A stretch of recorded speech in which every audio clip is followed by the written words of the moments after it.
At Pirani, we don't overcomplicate risk management. We simplify it. No setups, no delays. Just log in and start. Try it with our free plan and explore everything in the sandbox demo. Whether you're just starting or scaling your program, you'll find a plan that fits your company's size and maturity. Starter, basic, enterprise. Only pay for what you really need. Need reports? They're ready. Want to adjust your methodology? Do it yourself. No IT required. Risks? Calculated. AI assistant? Built in. Use Power BI? Seamless integration. Better insights. Working with Drive or Dropbox? Connect, store, access. No downloads, no mess. Everything you need, no friction, no extra steps. Simple, fast, no hassle. Because when everything flows, risks stop being a problem and becomes your advantage. This isn't just access, it's simple access. Pirani, we make risk management simple. At Pirani, we don't overcomplicate risk management. We simplify it. No setups, no delays. Just log in and start. Try it with our free plan and explore everything in the sandbox demo. Whether you're just starting or scaling your program, you'll find a plan that fits your company's size and maturity. Starter, basic, enterprise. Only pay for what you really need. Need reports? They're ready. Want to adjust your methodology? Do it yourself. No IT required. Risks? Calculated. AI assistant? Built in. Use Power BI? Seamless integration. Better insights. Working with Drive or Dropbox? Connect, store, access. No downloads, no mess. Everything you need, no friction, no extra steps. Simple, fast, no hassle. Because when everything flows, risks stop being a problem and becomes your advantage. This isn't just access, it's simple access. Pirani, we make risk management simple. Hello, everyone. Welcome to a new session of the Risk Management School. We are so happy to have you back with us. A special hi to Joao, Kevin, Julio, Luis, Amina, who are saying hello on the chat. Today, we'll be talking about risk management frameworks, especially how to choose the right one for your organization needs. Before I hand it over to Isabela Campo, our Key Account Manager for English-speaking markets, who is leading this session, I'd like to invite you to download a free tool we've created for you. It's a framework selector. You just answer a few questions about your company, and it guides you on which framework to choose and how to implement it. I'm dropping the link in the chat in a few seconds, and I also leave you a link so you can create your free account in Pirani. So let's get started. I'll pass it over to you, Isa. Isa, welcome to this session.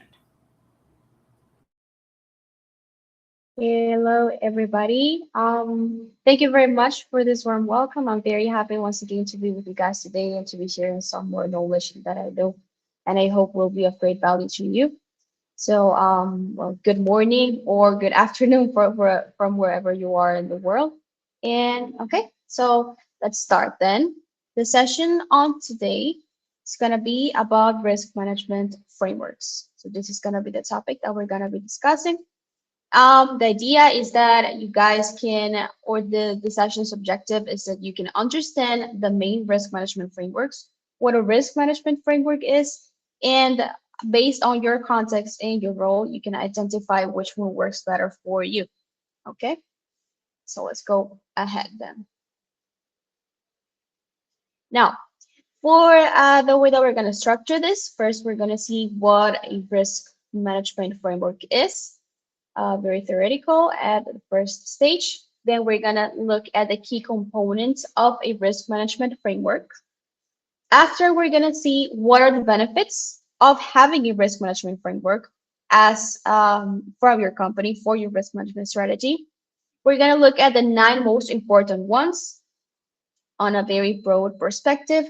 And last but not least, we're going to look at the differences between frameworks, data certifications, and policies, which is a major confusion and something that's very common for people to confuse certifications with frameworks. So we're going to have a better context on where each of these concepts stand and how a risk management framework is structured.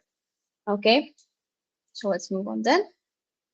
Now, first of all, In order to understand and to see all of the potential risk management frameworks, we must understand what one is.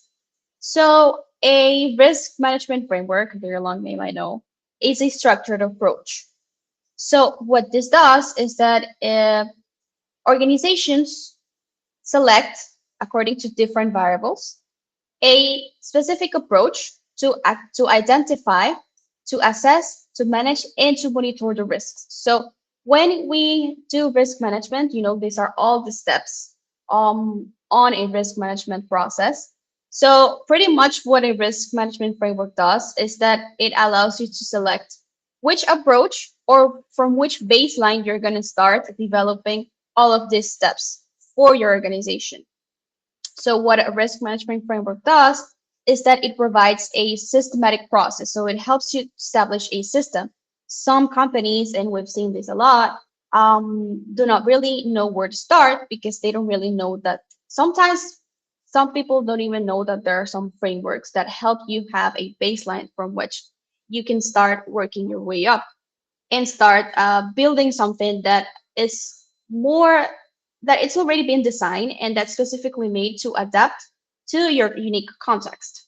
So that's pretty much like a head start. Okay, so because if you start with no framework, with no direct approach, you're probably gonna get you're not going to get the same results as if you have something that's specifically designed for your approach.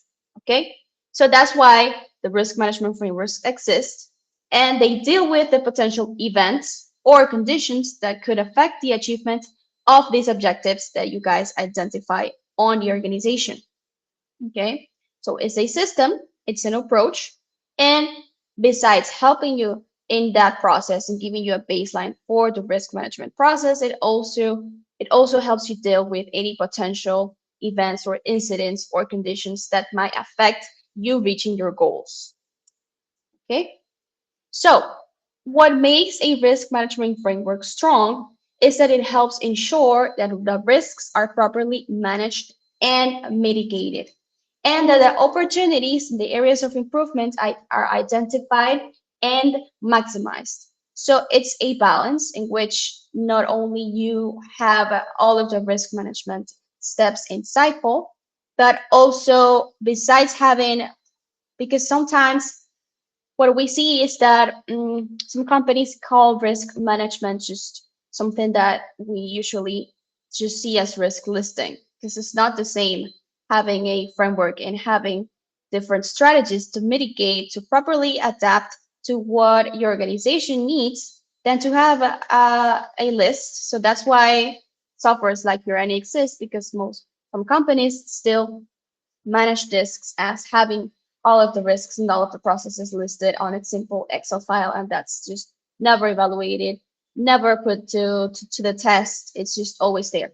So what we do with a strong risk management framework is when we use the right tools to establish and to develop it for our organization, we help ensure that all the risk management cycle is well performed and that you are having a well structured risk management strategy for your goals.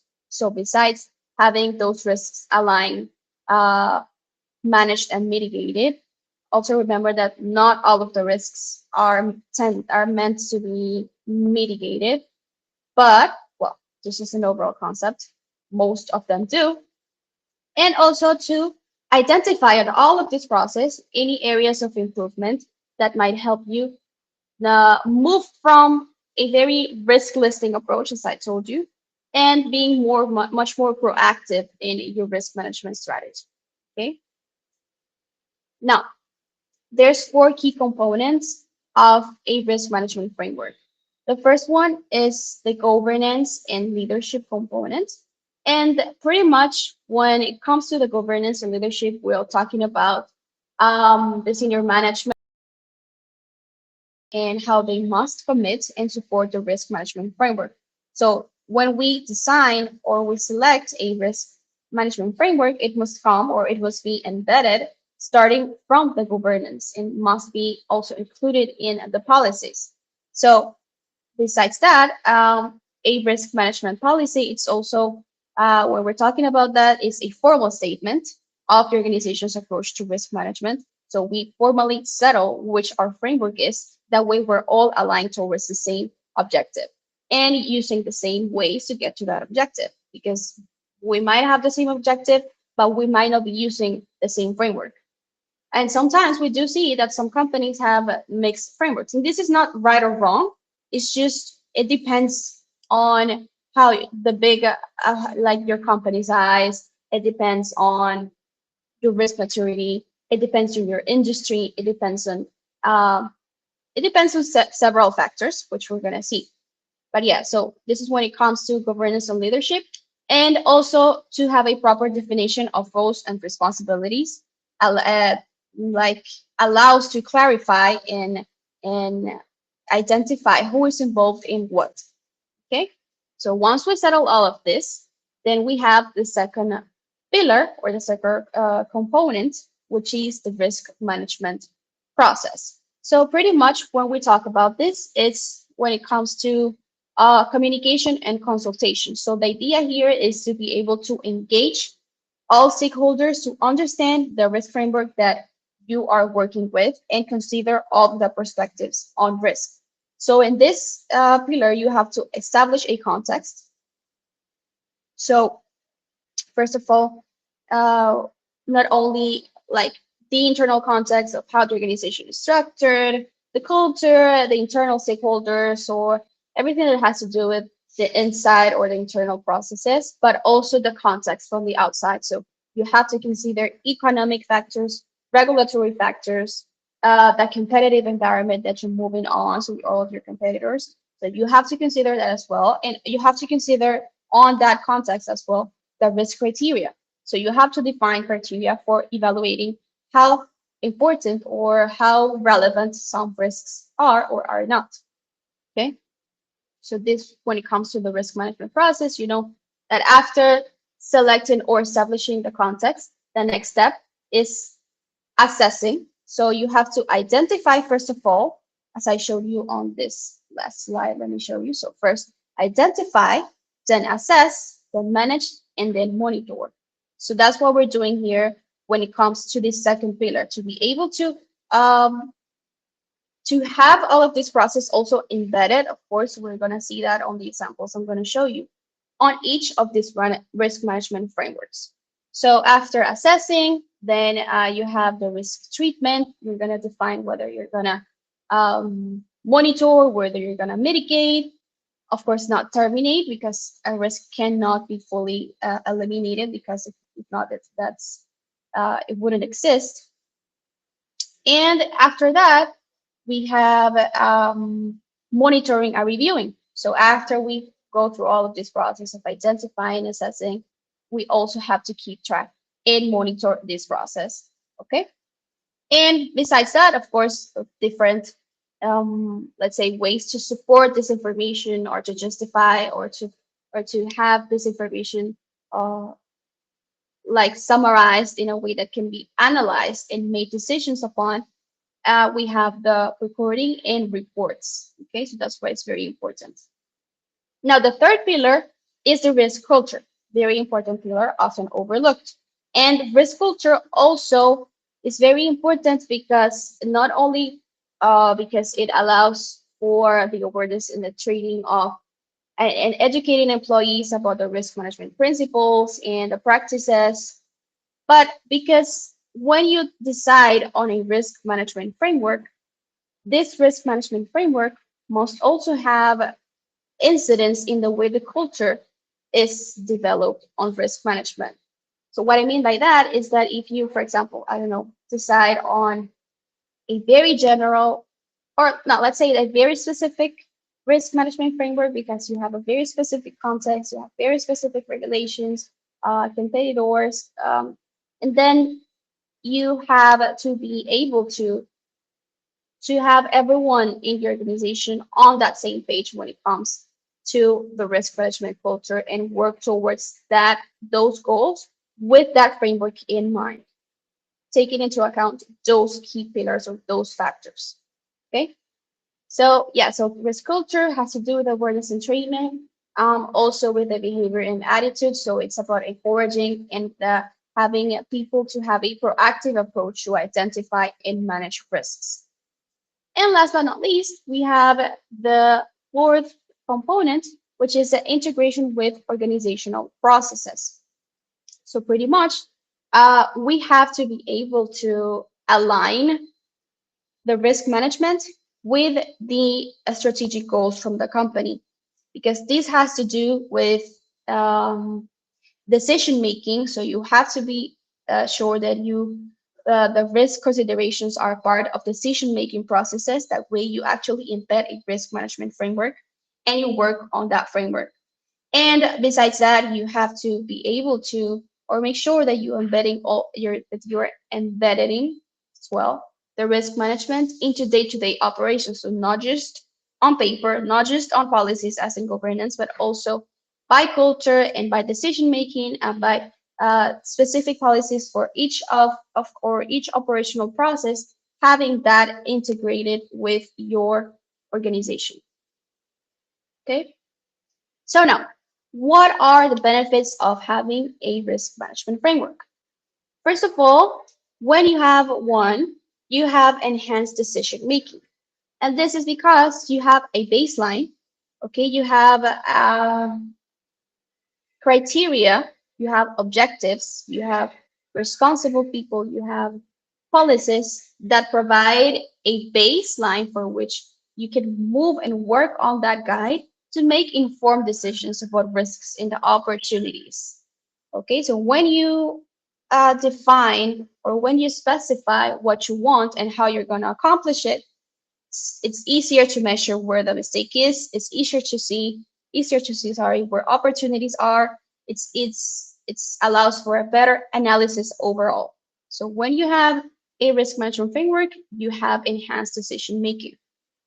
Second of all, you have improved performance. So a risk management framework allows you to achieve your objectives by addressing risks proactively, as I mentioned, when it comes to regulatory compliance. So when you decide on a risk management framework, you also, as I told you guys, have to look at the external context. And part of this external context are all of the regulations that your company specifically must comply.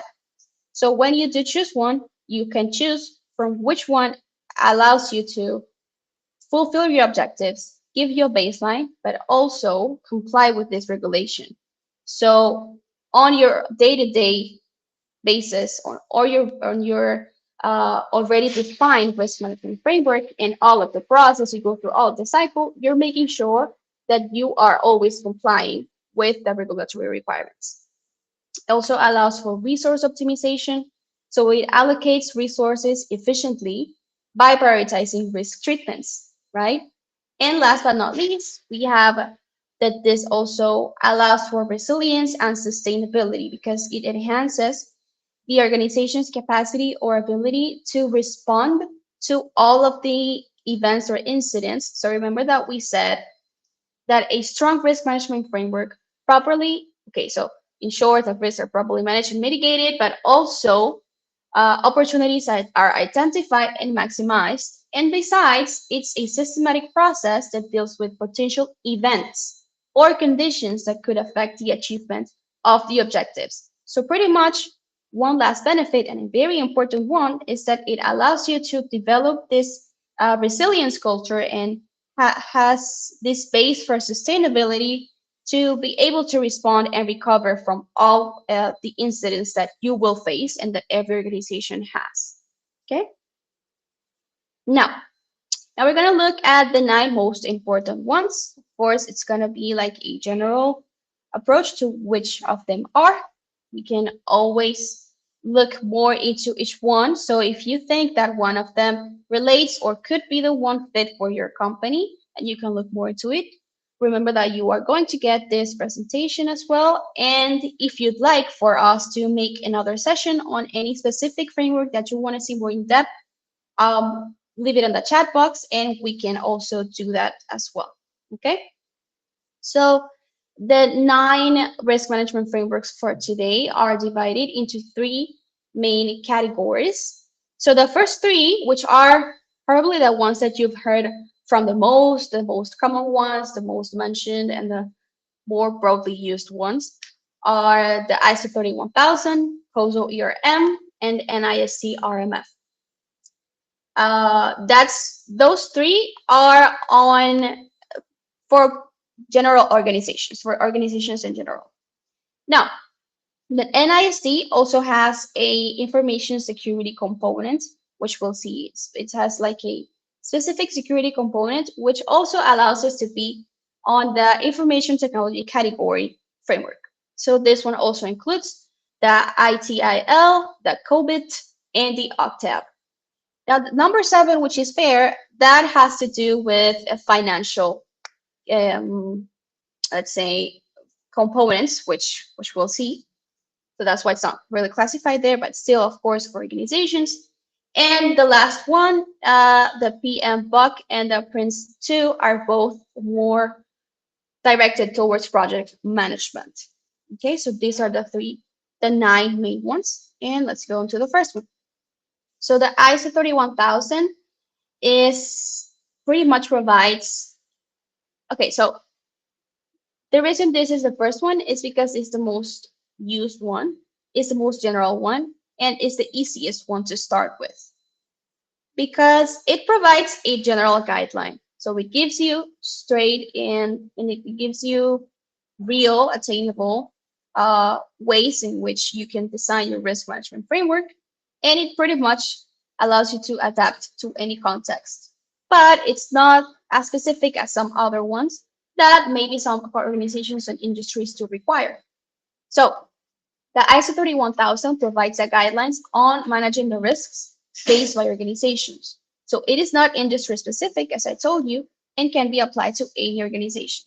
So okay, so these are all of the principles for the ISO 31000. And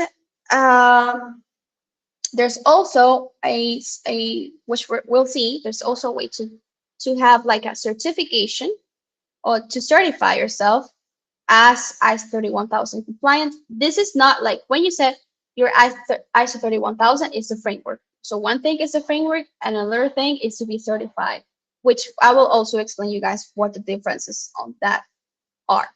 Okay, so that is the main or the first framework.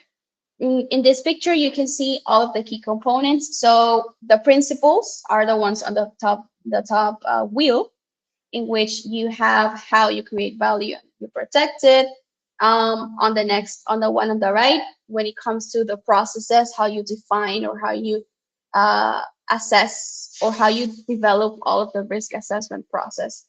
And on the left, you have all of the framework. So when it comes to leadership and commitment, what components it has.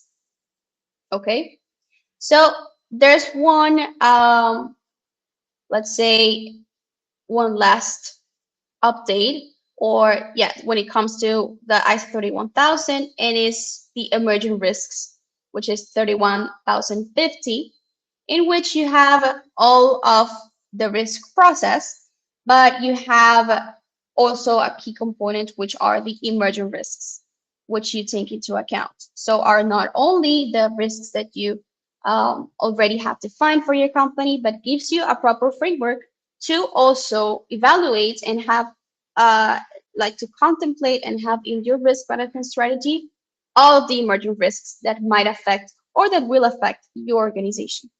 Okay, so remember that you can look into this later. Now, the second framework, which we're going to be talking about, is the COSO ERM. So COSO is also a very widely known framework. It's pretty similar to the ISO 31000 in terms that it's broadly used, but it's more specific. So it has more specific components that you must take into account. So the COSO ERM is focused on still general, but the way specific is that its approach is towards an enterprise level. So ISO 31000 could be applied at an enterprise level, of course, but COSO ERM allows you to define guidelines which are more specific to the strategic level, to the enterprise risk management. And what it does is that it ensures and it very specifically integrated with the company's strategies and performance. Okay, so the components are the governance and the culture. So it starts right there at the top. So culture is a very important component on COSO ERM, the strategy and objective setting. So you see that on this specific framework, we have a much more strategic or enterprise level approach. On this one, sorry. In this picture, you can see the COSO framework. So this is like a three phase cube that helps you you have like an overview of all of the steps that you have to accomplish on the COSO framework. So besides having the control environment, the risk assessment of the controls activities, information and communication, monitoring activities, you have to do this for reporting. So you have to do reporting. So you have to have this embedded on compliance. You have to have this embedded on operations. And well, this is just an overview of that. So that's pretty much what COSO is about. Here you can see COSO has many more principles than the ISO. You see here that ISO has 9 principles and COSO has 20 principles. Okay, so COSO is more, I want to say, intense. Okay, so it's more detailed. So when it comes to governance and culture, it has all of these 5 principles. Strategy and objective setting has 4 principles. And what it does is that it allows you to align this framework with your company's vision, with your company's overall strategy, and have a very, very well strong culture on risk management. Now, of course, it's harder to develop for maybe a starter company. This type of framework we see on bigger enterprise level companies. And there's also some companies which have a little bit of both. So they might have on the base a ISO 31000 one, but then they start developing more requirements and they want to strengthen their framework. So they include maybe some elements from the COSO and they're working more on an enterprise level. And yeah, so it's possible to integrate more than one, but that COSO or ERM is mostly seen on enterprise level companies. Okay, so number 3 is the NIST risk management framework, which is also a very new one, and its NIST is for the National Institute of Standards and Technology. So the NIST, the reason for which this is for on the organizations category and in the information technology category is because it provides a structured process for integrating security and risk management activities into the system. Okay, so it has a specific security component, and that's why it's also used on technology companies, on companies that have a bigger exposure and that must consider security as a bigger concern than others. So these are all the steps you must prepare, categorize. All the frameworks have its different steps, but they, of course, follow the same process in different, let's say, sub-steps or the way that it's arranged than a basic risk management strategy in which you have these steps. So identifying the risks, assessing, managing, and monitoring. Okay, that's always going to be included in all of the frameworks in different ways. Okay, depending on the context of each framework. Now, on this framework, you can see you have all of the steps right here on the right.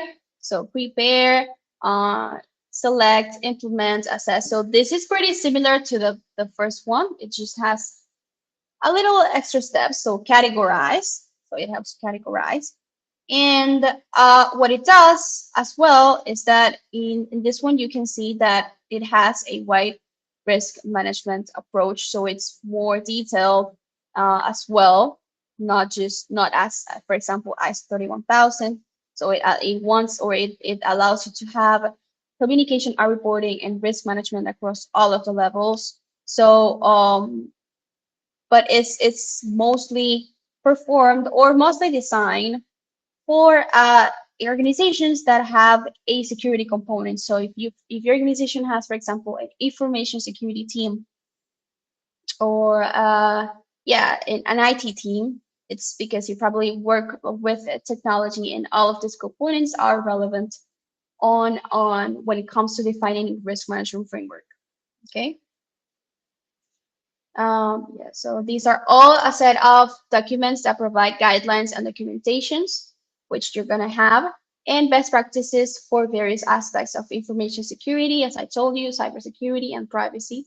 So the NIST SBs these are widely used by federal agencies. They are widely used by businesses and other organizations to enhance the security posture and ensure compliance with regulatory requirements, because these are based or these special publications that are or function as components to design a much more strong security strategy as well.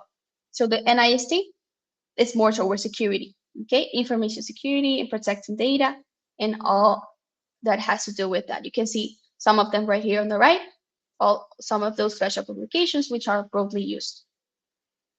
Now, the fourth risk management framework is the ITIL. So the ITIL is also information security, but it's a little bit more specific.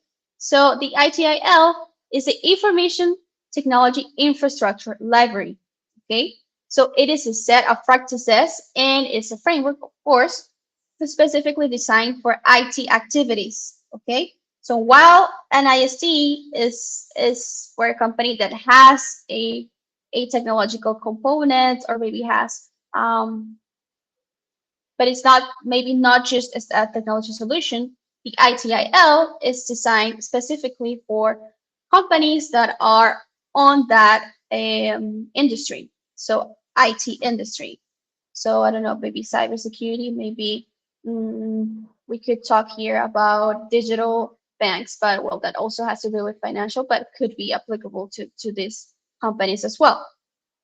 So when it comes to this framework, is designed for activities such as the IT service management, IT assets management that focus on aligning all of the IT services with the needs of the business. So if you need to align the IT services with the needs of the business, is because the IT is a key component and it's the pillar on your organization.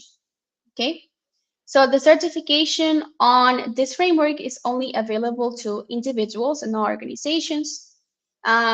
These are some of the aspects. So of course, remember identification, analysis, evaluation, treatment. There's also one last on communication and consultation. You can see here the key components. So there's 4 key components. It has the ITL service value system, in which defines the guiding principles. Okay, so when it comes to governance, then the service value chain, also continuous improvement. It has one key component on continuous improvement, best practices, and it also has a life cycle design for this specific framework. Okay.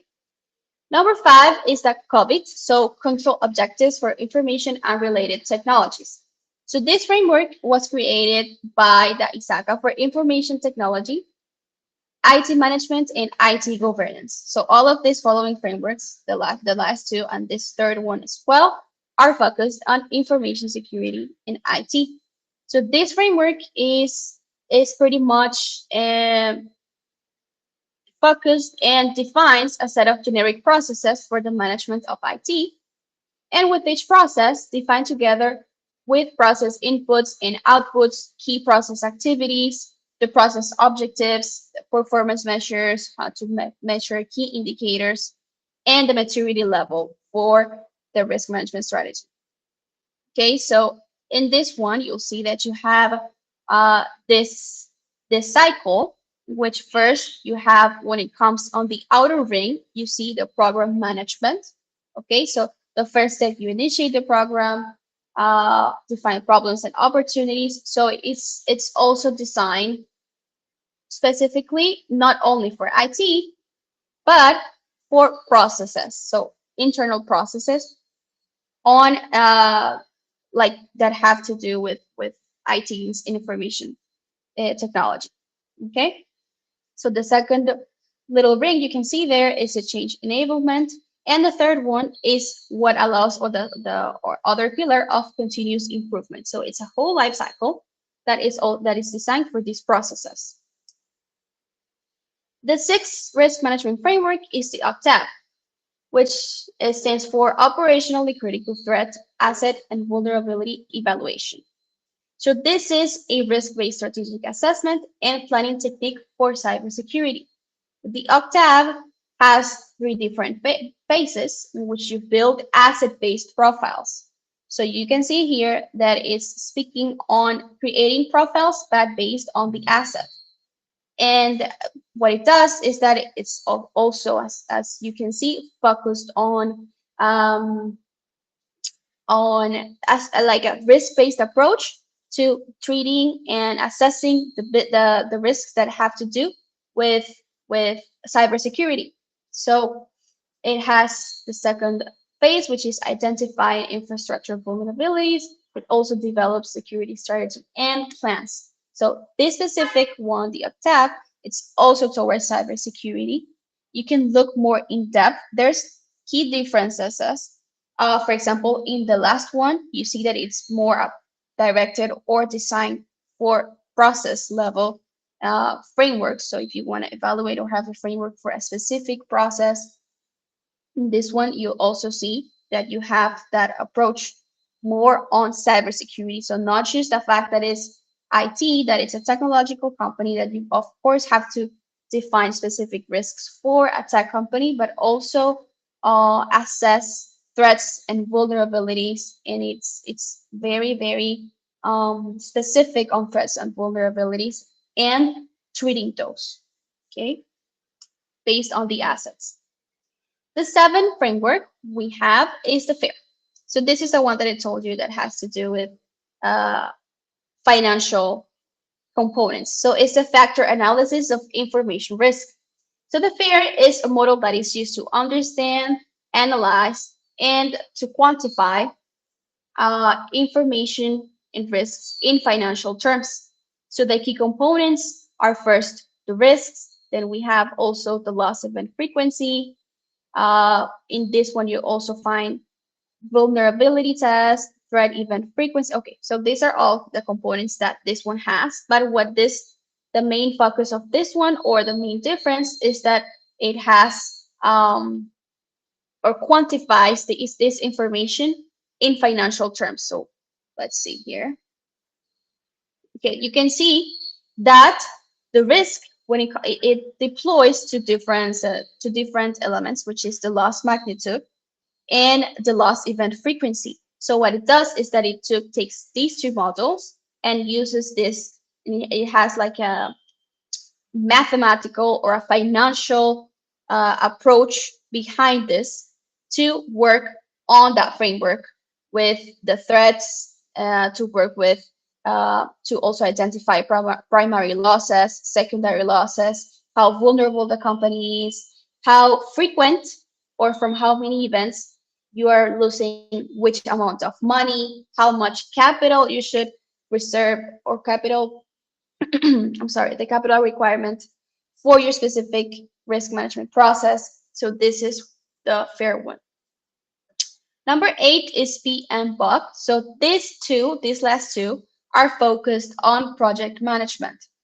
And this one is a set of standard terminology and guidelines, okay, for project management. So it's like the ISO 31000, but for project management.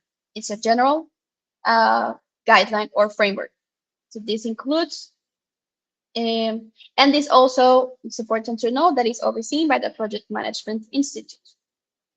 Now, you can see that here, you can review it. This is, in here you will find a small, a small guide on the project management by the body of knowledge. So you have the PMBOK guide, which you can also review, and it's issued by the Project Management Institute, which has this as a global standard. So this is a very general framework for project management. So what it does is that it plans a risk assessment, identify risks how to do this, how to identify the risks for the project management. It performs a qualitative and quantitative risk analysis, which is key for project management, and many more. Okay, but from a project management perspective. And the last one, which is also focused on or on the project management category, is the PRINCE2. So this one is a project management methodology that emphasizes dividing projects into manageable and controllable stages. So this is not only on project management, but also is a process-based method. So what it does is that classifies each process and it gives you a specific approach for each of the process on your project management. Okay, so it is effective for project management, and this qualification will allow you with the skills that you need to be a good or to have success as a project manager. Okay, so it has all the steps: identify, assess, plan, implement, and communicate, just as we've seen. But it gives you the guidelines to have this on a process level approach for your project management. Okay, you can see that there. Now, we're going to see the key differences between what a framework, a certification, and the policies. When we're talking about frameworks, we're talking about what we just discussed. So frameworks provide a structured approach. It gives you methodology, it gives you a guide to manage the risks, the processes, or the systems. So all of these nine frameworks that we saw today are part of this definition. Now, there's something different, that's the certifications. So certifications are formal recognitions by the authoritative body that issues the certification or that has this framework and then has a possibility for you to certify on that you apply this framework. So for that, you have to have a different set of requirements. You have to do a specific process to be eligible to be able to be certified. And a certification, what it does is that you get the certification by an authoritative body that an organization or individual meets certain standards. So this is not just for organizations, but also for individual people who have these standards, I don't know, as consultants or individually. Okay, so there are also, for example, the ISO 27001. Some people confuse this as a framework. So the ISO 27001 is a certification for cybersecurity. Okay, it has to do with cybersecurity. And last but not least, we have the policies or regulations, which, of course, by its name, you can understand that these are the rules or the laws that mandate specific requirements or behaviors. So some examples on the risk management world are the HIPAA, which is very widely known, and the GDPR. Okay.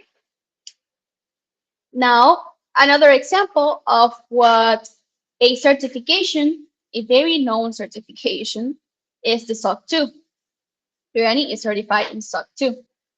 And it's pretty much about, it's not a framework in the traditional sense. It's a set of criteria that is defined and a set of guidelines for managing customer data based on 5 trust service principles. So these principles or this certification is defined or is issued by the American Institute of Certified Public Accountants.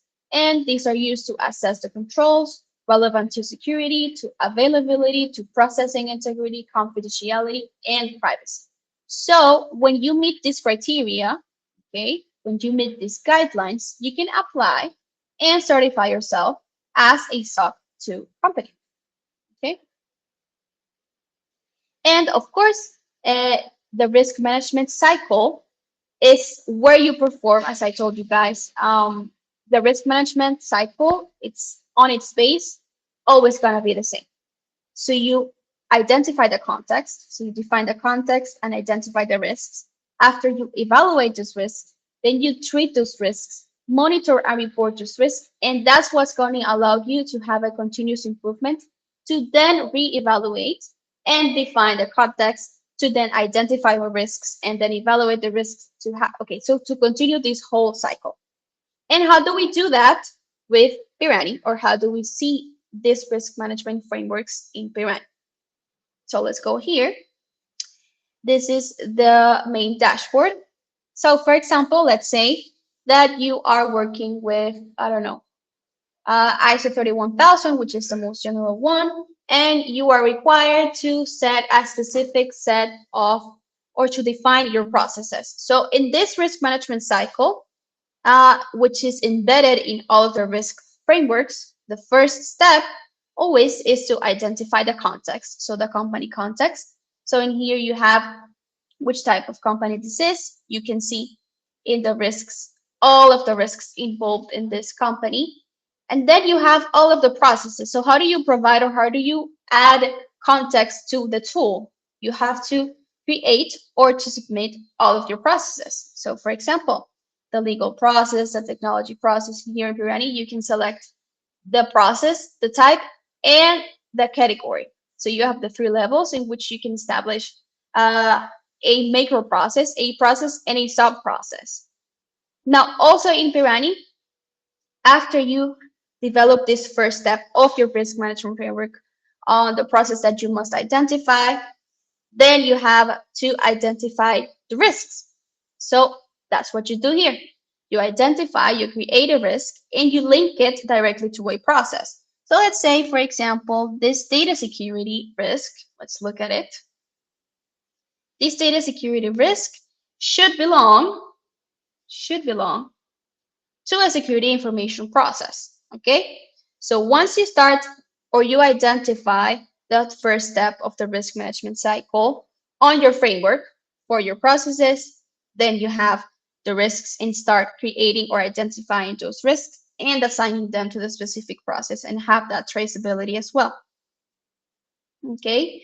In Pirani, you can also keep track of the objectives. So let's say that, for example, you have and causal ERM framework.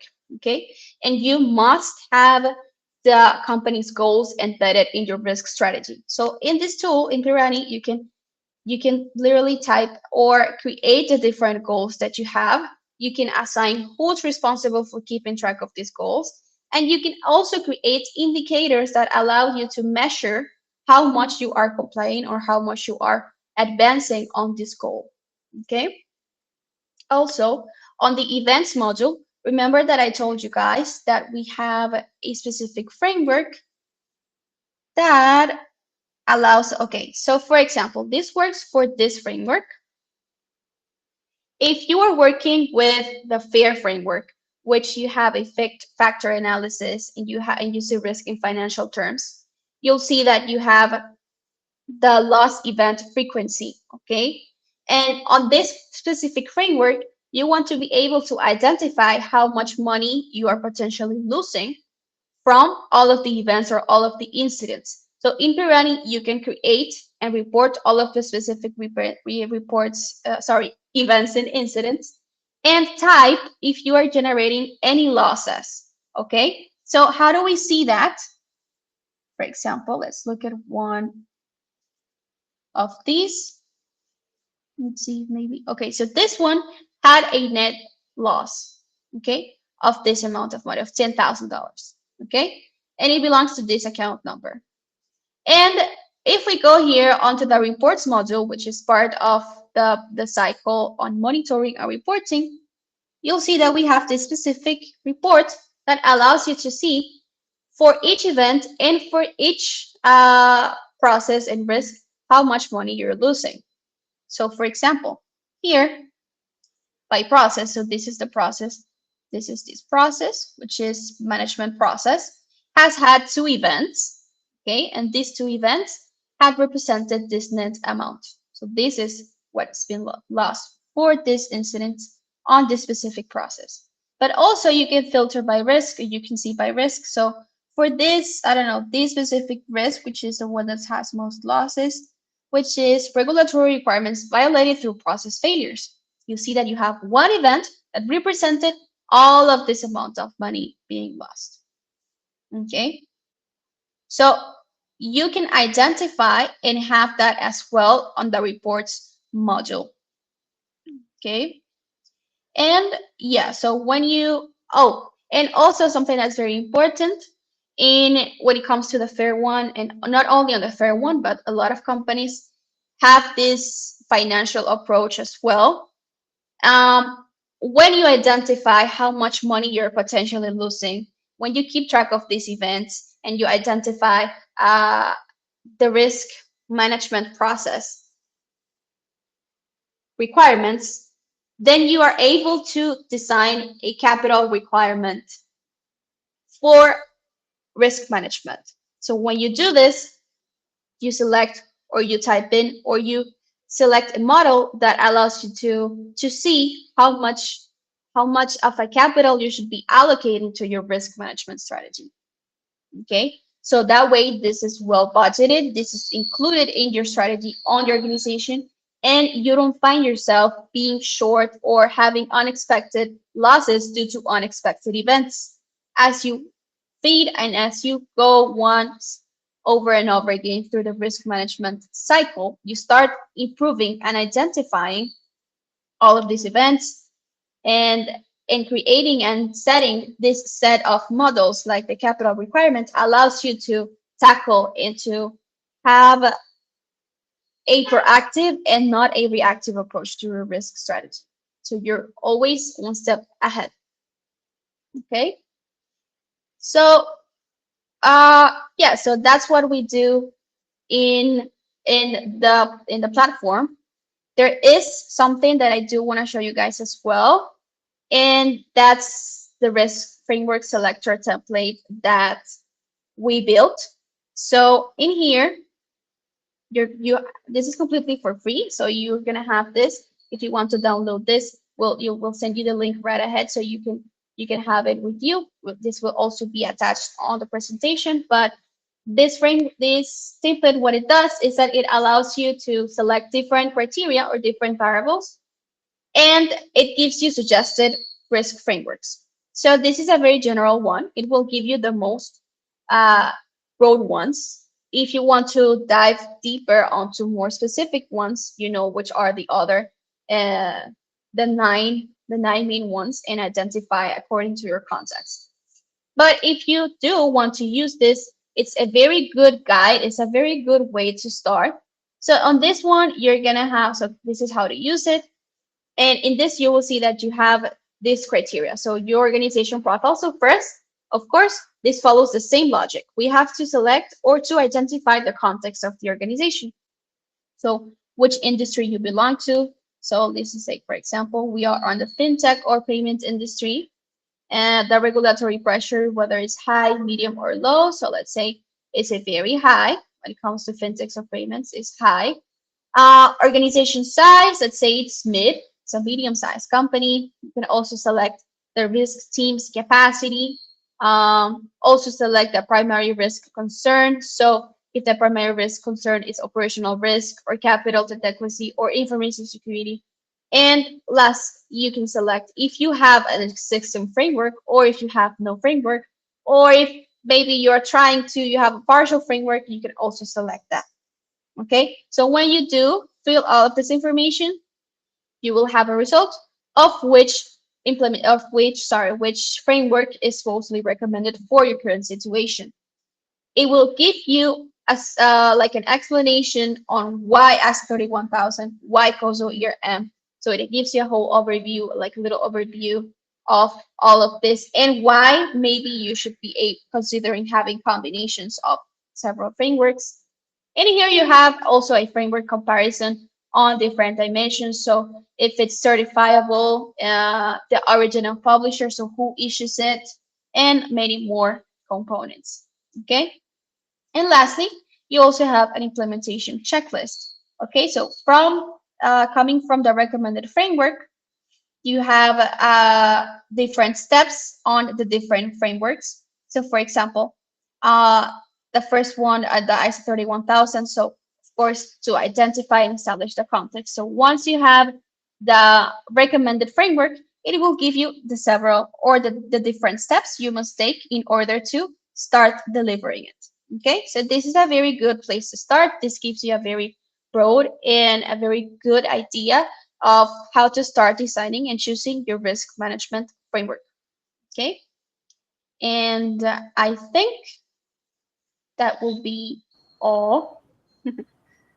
Okay, Isa, that's amazing. It's a great presentation for all, but we have some questions on the Q&A section, so I'm going to share it with you. But first, I'm letting you all a poll in the chat if you want to know more about Pirani and you need to go deeper with anything of Isa presented yet. So you can put on yes, and we are going to contact you in a few hours. So let me go to the questions. Start poll and let me a second. The first question is from Amina, and Amina is asking us which of the risk management framework mentioned best suited for an organization focused on information technology. Okay, that's a good question. And well, it depends on your specific approach because as you guys saw, we have four different frameworks that are designed for information technology companies. So the NIST, which is the most broad one, the ITIL, the COBIT, and the OCTAV.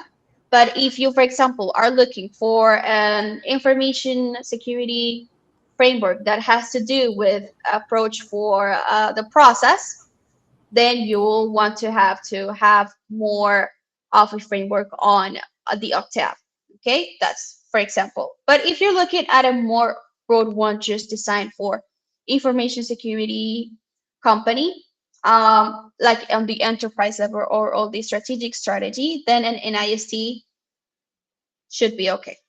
Okay, so but yeah, it depends on many other factors. So if you guys do want to understand a little bit more specifically about what's inside, because of course, because of time, I cannot share with you like on detail each of the frameworks, but I can, but you have this information now and you have a reference in which you can start digging into which one adapts better to your context. Thank you, Isa. And Amina, so to ask us, um, what is the difference between risk analysis and risk evaluation? Okay, good question. So a risk analysis is pretty much to understand the sources and impacts of the risks that you have identified. Okay, so once you identify the risks in that cycle, you have to perform a risk analysis to understand the sources from these risks and the impacts that this risk might have. But the risk evaluation is to compare. Okay, so once you have analyzed and identified the impacts and the sources, you have to compare, once you have them, a risk level against specific criteria or relevance in your organization. So when you have identified and you have analyzed the impact and the sources, then you proceed to evaluate and select how relevant or how significant this risk is for you based on the criteria from your framework. Great. And two more questions. One from Claudia. I think it's about our platform, about how can you create a report on Pirani. Okay, sure. I will show her. Here, if you go onto the reports module, you'll see that we have two different, uh, let's say, components or areas. So the standards report, which is this one, in which you have one standard one. So the risk heat map. You also have a risk profile by process. You have an organizational risk profile to help you see the inherent risk and residual risk for the whole organization. The control robustness, which helps you identify how strong all of your controls are based on criteria that you grade your controls, because in Pirani you have a way to grade your controls on design and execution and select how strong they really are. And you have also this report that allows you to see the events that are still open and the ones that are closed, and they're classified on how much of a criticality they have. So if they are, how many have low criticality, medium criticality, or high criticality. And this one, that is the one that I showed you, that allows you to see the net loss, to processes and risks. Okay, so by risk, how many events and which events, and by processes, how many events and which events. But we also have the dynamic option in which you can create any type of report that you can imagine. So these are some reports that have been created and have been saved. Let's look at, so this one's, for example, a table. Okay, so this table, it's filtering, it doesn't really have anything, it's just showing the risks. So let's look at another one. Let's say information asset evolution. So this is a graphic type of report. You can create table reports, okay, the one like the one that I showed you, or you can create graphic reports. And the graphic reports can be either linear, can be bars, or can be pies. And what you can do, let's try and create one here, say a graphic one, just real quick, just to show you, is that you can select all of the modules that you want and filters. For example, I want to filter all of the risks that were created by me. Okay, and you can play with the graphic that you want to choose. So this shows you the dates and it shows you the count or the events. So for example, this day there were six, this day there were six as well. On the March 6th, I created a new one, and this is the progress over time. But the idea here is, of course, this is not of great value right now, but you can use as many modules and filter as much conditions you want to filter. So for example, if you want to mix risks with the action plans as well and create specific conditions like a description, who is assigned, the status, the executors, and more. Okay. Okay, so that's how you create and how's that's like a little overview of the reports module. I don't know if that's good. Okay, Isa, and we are getting out of time. Yeah. So I think we'll have new opportunities to answer another questions. And remember, if you want to have an personalized demo and know more about Pirani, you can schedule a demo. I'm letting you down here the link to do it. So feel free to do it, and Isa will be very, very happy to join it with you to answer all of your questions about Pirani and how it works for your risk management. So Isa, thank you very much. Only a little invitation before we end this session. We are sending you in the chat the link to register to the April session of the Risk Management School. And remember that all of this information, the recording, the slides, and the framework selector and other resources, we are going to send it you to the registration email. So thank you, Isa, very much. And thank you for all of one get connected today. And I see you on April. See you in the next session, guys. Thank you. It was great speaking today. Bye bye. Bye.